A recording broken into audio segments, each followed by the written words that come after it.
Pemirsa, hari ini Surabaya Raya tidak memperpanjang masa PSBB-nya, padahal angka penyebarannya masih tinggi, ada 220 pada hari ini. Kita akan berdialog bersama Gubernur Jawa Timur, ada Ibu Khofifah Indar Parawansa dan Bapak Windu Purnomo selaku ahli epidemiologi FKM Universitas Airlangga. Selamat sore, Bapak Ibu. Selamat sore.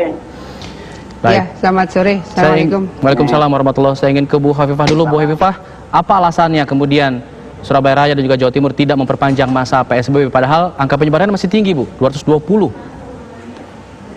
Ya, jadi kan pada dasarnya pengajuan PSBB kita lihat dari Peraturan Menteri Kesehatan. Ya. Itu diajukan oleh Bupati atau Wali Kota jika antara satu dengan daerah yang lain itu kemudian mereka sama-sama mengajukan, maka diajukanlah oleh Gubernur. Maka keputusan Gubernur nomor 188 tahun 2020 memutuskan bahwa ini untuk kepanjangan PSBB tahap kedua itu dilakukan dari tanggal 26 Mei sampai 8 Juni. Jadi seperti itu, sehingga kemarin ketika diputuskan oleh para bupati wali kota, mereka tidak ingin memperpanjang, berarti selesai di tanggal 8 Juni kemarin. Alasan terutama dari kota Surabaya adalah karena faktor ekonomi.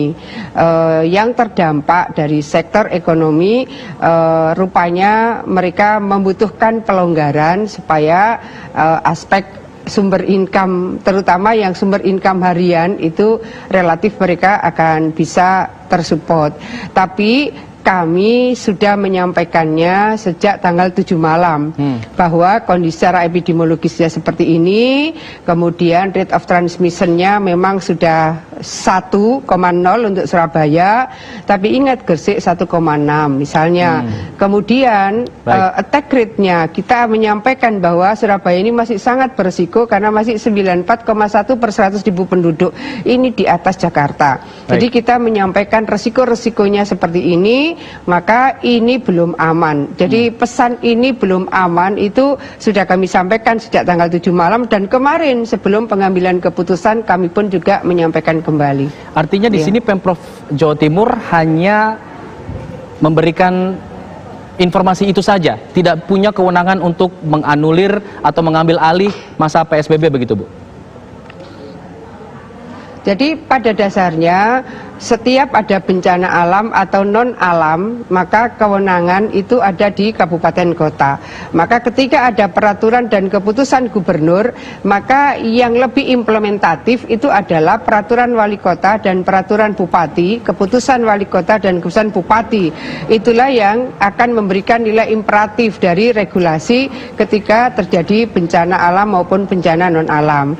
Oleh karena itu diskusi kami bersama Forkopimda, Pak Pangdam, Pak Kapolda, Pak Pangko Armada 2 kemarin, ini harus tetap ada pengait yang bisa mengontrol, bisa memonitor, bisa mengkoordinasikan dan bisa mensinergikan, yaitu dalam bentuk fakta integritas. Fakta integritas malam ini sedang difinalkan karena proses presentasi dari Raperwali dan Raperbub ini baru saja selesai beberapa menit yang lalu. Maka mereka akan mengkomunikasikan dengan Bupati Wali Kotanya, kemudian kita akan meminta persetujuan dari draft fakta integritas yang sudah kami siapkan. Oke, Ibu, kalau kita melihat angkanya hari ini ada 220, bersaing dengan Jakarta 232, kemarin juga tinggi, ada 365 kasus. Apa kendalanya sebenarnya, Bu? Apa yang salah dalam penanganan di wilayah Surabaya Raya ini?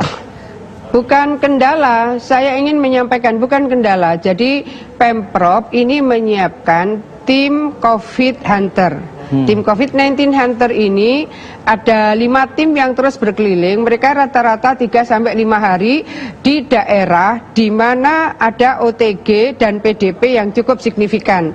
OTG di Jawa Timur ini kemungkinan dia terkonfirmasi positif itu sampai 35%. PDP di Jawa Timur potensi terkonfirmasi positif COVID-19 sampai 55%. Sehingga kalau kita ingin memutus mata rantai, maka OTG dan PDP ini sudah 90%. Nah, ini yang sudah cukup banyak disisir, ini adalah Surabaya. Yang disisir berikutnya adalah Sidoarjo, kemudian Gresik. Nah, ini sudah masuk keluar kota sekarang. Sudah masuk keluar kota, harapan kami OTG dan PDP tersisir rapid test, kalau reaktif langsung swab test, lalu tracingnya cepat dilakukan dan kita berharap mereka segera diintervensi, termasuk treatmentnya kita menyiapkan rumah sakit lapangan atau rumah sakit darurat di Surabaya. Kapasitas maksimum bisa 571 bed. Jadi kira-kira itu yang ingin kita sisir bersama supaya proses untuk memastikan bahwa mata rantai ini kira-kira betul-betul bisa terputus ketika OTG dan PDP ini kita sisir melalui rapid test maupun swab test. Kira-kira begitu. Oke, itu langkah dari Pemprov Jawa Timur. Kita tanyakan ke Pak Windu Purnomo selaku ahli epidemiologi dari Universitas Airlangga. Pak Windu, apakah langkah-langkah tersebut bisa mengantisipasi atau menangani tingginya kasus corona di Jawa Timur dalam waktu dekat, Pak? Ya, Dimas. Jadi, ini bisa didengar ya? Sudah, Pak, silakan.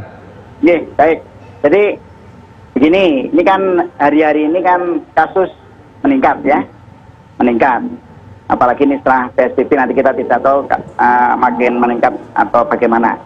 Tapi yang jelas, bahwa peningkatan kasus itu belum tentu sesuatu yang artinya kinerja yang buruk, ya. Karena apa? Karena dengan testing yang makin banyak, itu makin baik, makin banyak kasus yang terungkap, yang ada di bawah permukaan.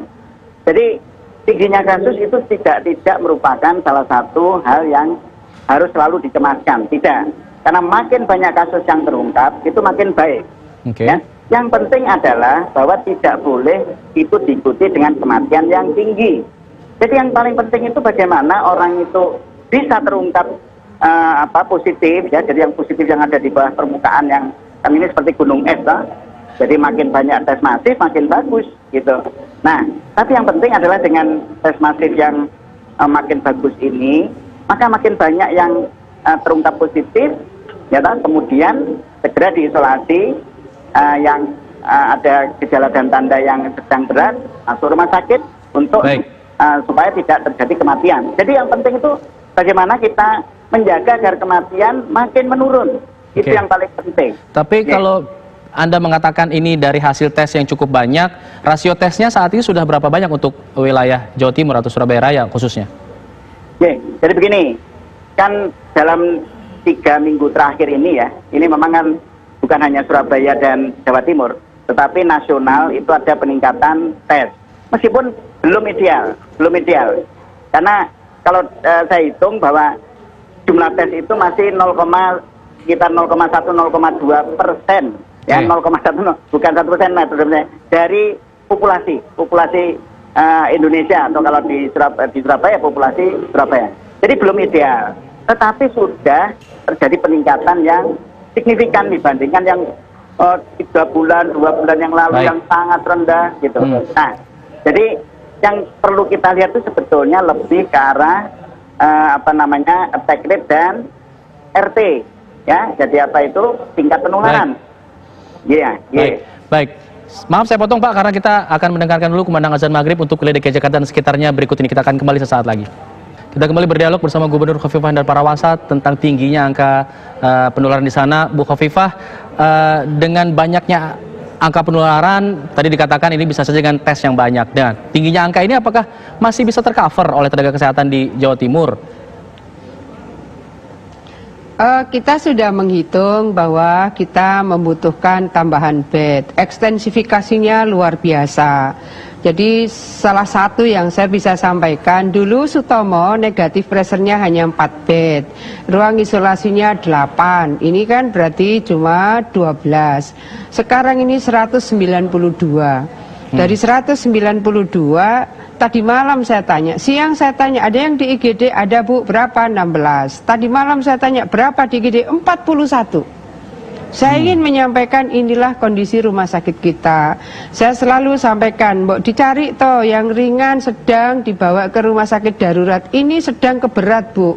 Saya ini udah enggak kayak minum obat lagi. Tiap saat yang rumah sakitnya Pemprov, selalu saya tanya, berapa pasien, berapa di IGD, berapa pasien, berapa di IGD. Selalu begitu. Nah, ini kita bersyukur bahwa Pak Panglima TNI melalui Pak Pangkogab Kowilhan II itu Sabtu yang lalu mengirim tenaga kesehatan 30 orang. Nah, kemungkinan Pak Pangdam akan menyiapkan semuanya di rumah sakit darurat atau rumah sakit lapangan. Tapi ini kewenangan ada di Pak Pangdam. Nah, rumah sakit lapangan ini komandannya adalah Pak Kolonel Dr. Krishna, dan kita ingin ini akan menjadi tempat layanan bagi mereka yang kondisi klinisnya itu ringan sampai sedang. Jadi ini bisa relaksasi rumah sakit lah kira-kira, kalau yang ringan sampai sedang dibawa ke rumah sakit lapangan atau darurat.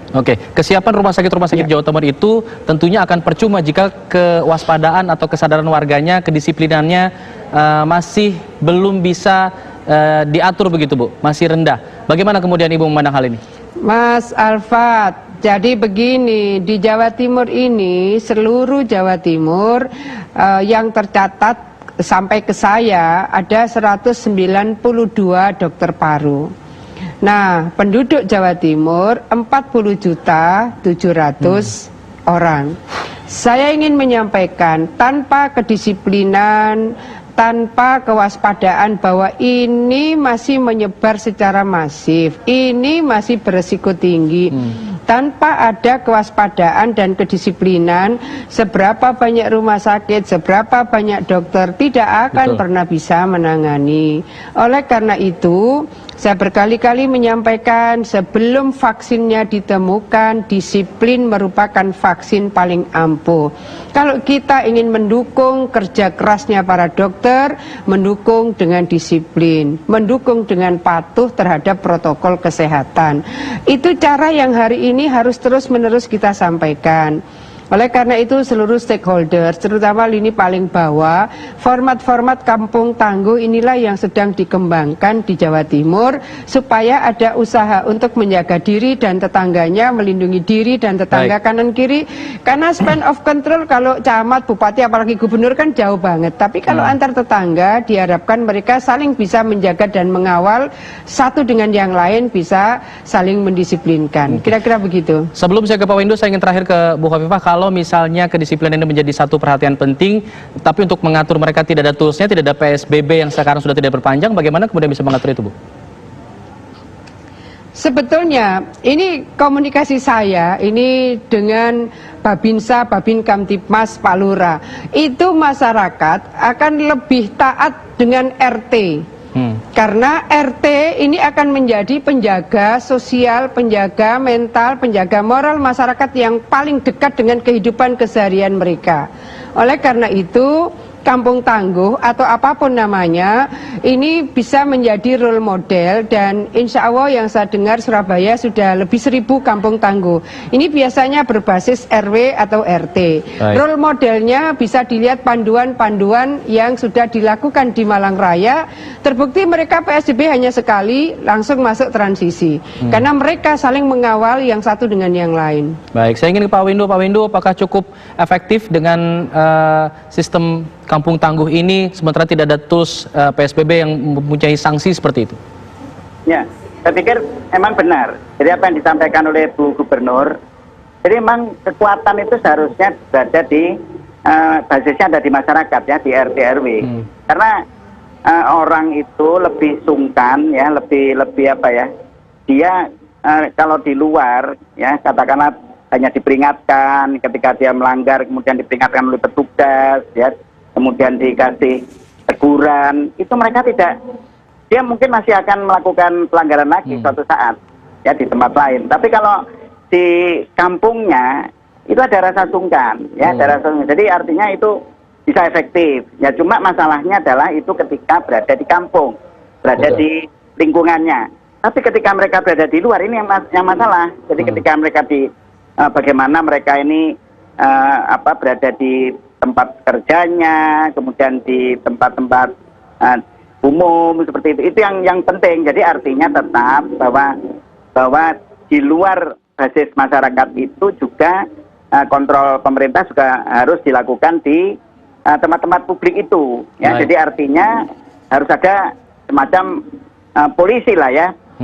Kalau di kampung itu namanya polisi kesmas, kita anggap aja setiap orang yang ada di perkampungan, di lingkungan RT RW itu menjadi polisi kesehatan masyarakat. Jadi kita anggap seperti itu. Nah, tetapi yang di luar itu tetap yang harus bekerja bekerja adalah tetap aparat pemerintah. Ada petugas pengawas ya Pak ya. Publik.